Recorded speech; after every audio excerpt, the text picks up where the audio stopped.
This is Adam Lane from Pocketnow.com, and I've just received a Blackberry 8820 from T-Mobile for review. This is my first actual use of a Blackberry that's more than 5 minutes long, so it will be a learning experience for me. So this is fresh opened. I've only used it a little bit with GPS today, so these are literally my first impressions. In the middle is a trackball, and I see the T-Mobile My Faves on the front here. That's pretty easy to understand. It says select to add My Faves, so I can do that. If I use trackball, go down, I get some icons here that some of them are kind of hard to understand, but if I roll to the right and left, the label shows up, so I can read that, which is, I'd rather be able to see it right away, but that's how you access those. And then over here on the bottom left is a weird looking button with some black spots on it. I guess those are berries, maybe. So if I press that, it goes to a whole list of more icons. I kind of thought this might have been similar to the weird looking icon on Symbian S60 devices that would toggle between the home screen and the program screen, but it doesn't. If I press it again, it brings up a little menu over here, and I don't know, I have to use the back button here to get back to that home screen. So that's kind of weird that this button would have different functions like that. The problem with all these icons is none of them say what they are. If you look at them, you can kind of tell that's a calendar. This one looks like a black thing. This one, there's a speaker there. Okay.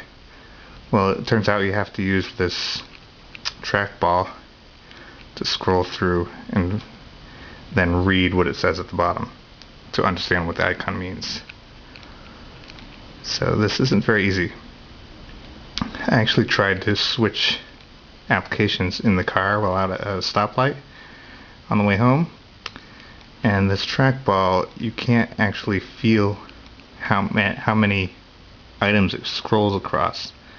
So you really have to look at the screen in order to make sure that you're selecting the right icon. Now I went to Maps, and it brings up a map, of just full screen map. You can't see what to do here. There's no information about searching or navigating or anything like that. So I have to press the Blackberry button again, and the menu comes up. Now I wanted to get some directions, and I choose where I am at the top here. And it says searching for satellites.